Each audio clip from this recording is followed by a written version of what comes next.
Hello friends and welcome to StudyIQ. I am Joyce Joy and today in this lecture we will discuss about technological solutions in order to monitor pollution.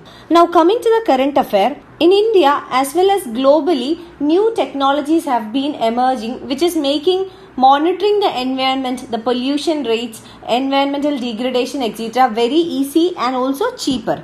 So in this context, India has to take efforts to pinpoint towards specific sources of pollution in real-time basis and also adopt appropriate technologies for that. So we will be discussing about what are the technological solutions that can monitor pollution. But before we begin, this is our channel StudyIQ and we are providing pen drive courses for various competitive examinations including SSC bank courses, UPSC optionals, SSC JE courses, teaching examination, railway examinations, defense examinations, RBI grade D, NABARD grade A, UGC NET, UPSC Civil Services Examination, CLAT exams for various state PSCs and also for various professional courses. You can visit our website www.studyiq.com for more details or you can call to any of these numbers for more information.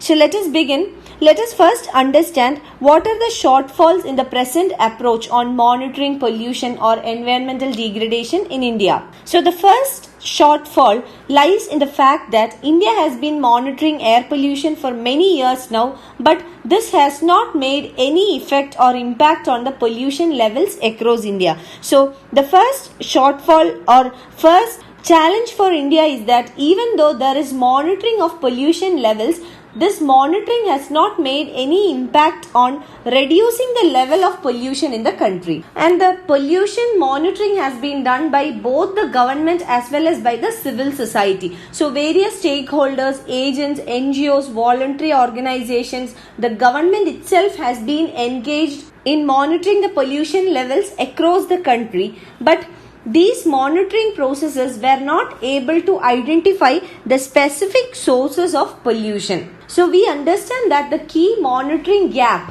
is not about pollution in general or aggregate but specific sources. So these agencies, government itself is not able to identify the specific sources of pollution, and that was a reason even when we adopted monitoring pollution for many years now, this has not made any impact or significant effect on the pollution levels in the country.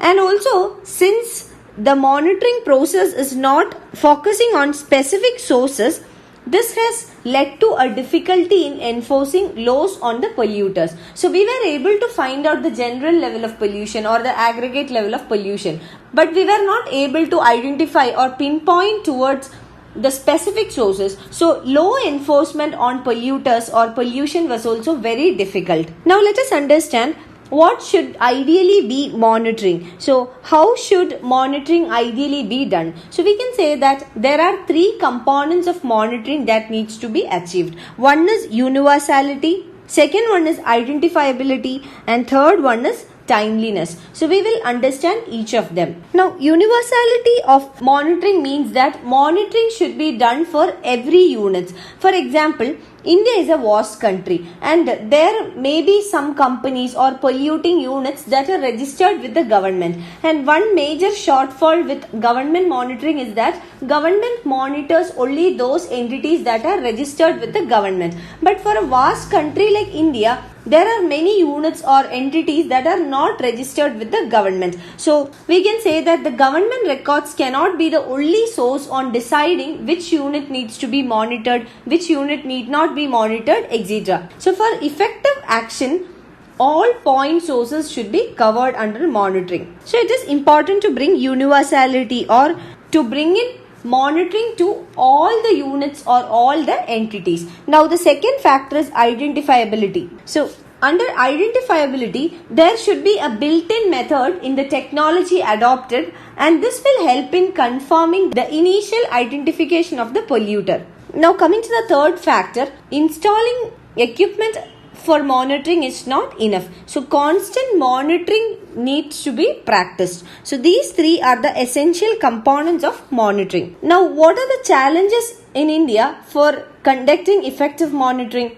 In India, the major challenge is that there are hundreds and hundreds of coal power plants, brick kilns, hundreds and thousands of construction sites, etc. So, measuring the pollution levels at all these units or point sources in real time, and also capturing the divergence from the expected norm. That is, there should be or there will be an expected norm, and calculating what is the divergence or how these units have adopted or complied with the expected norm, that is identifying of divergence, and also making further investigations if there is any divergence is a challenge for the country because of its vast territory, unregistered units, and also the number of coal power plants or construction sites which are considered to be points of or sources of pollution. Now coming to the possible technological solutions for this.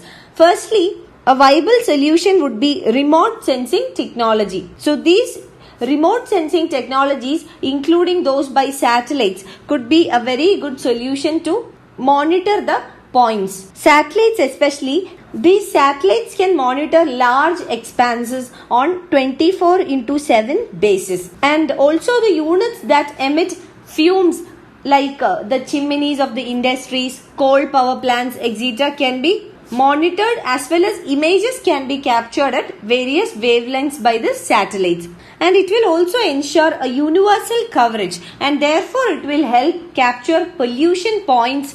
For example, unregistered units. We have seen that when government conducts monitoring in traditional manner, those unregistered points will be neglected because they would be considering only those registered points. So use of remote sensing or satellite technology will help make sure that there is universal coverage of monitoring. So even the unregistered units will come under the monitoring of remote sensing or satellites. And such technologies can bring forward or red flag. It means that showcase potentially polluting entities that diverge from the existing norms. So it will provide uniformity in monitoring, and also it will provide 24/7 monitoring, and this will capture those pollution points that diverge from what are the existing norms given by the government. And such information collected can be used as a proof in order to identify those units, and further investigation can be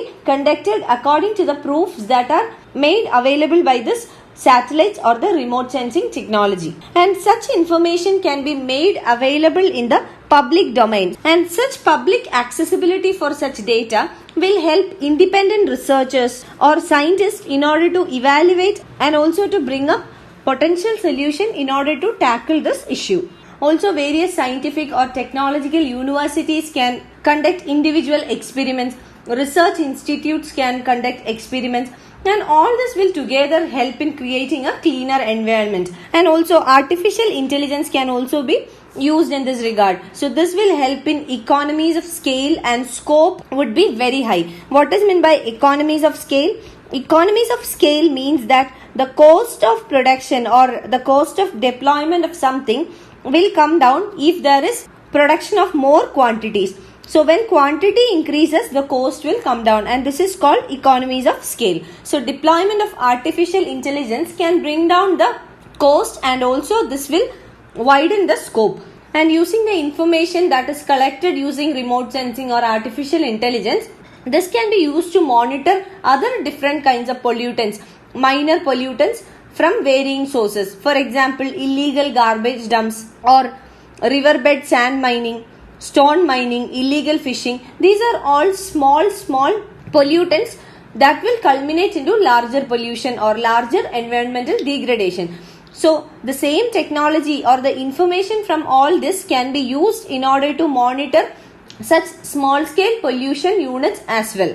You can find the PDF of this lecture on my Facebook page, and also for any queries regarding your preparations, you can get in touch with me on my Facebook page, or you can email me at joyce.studyiq@gmail.com. Thank you.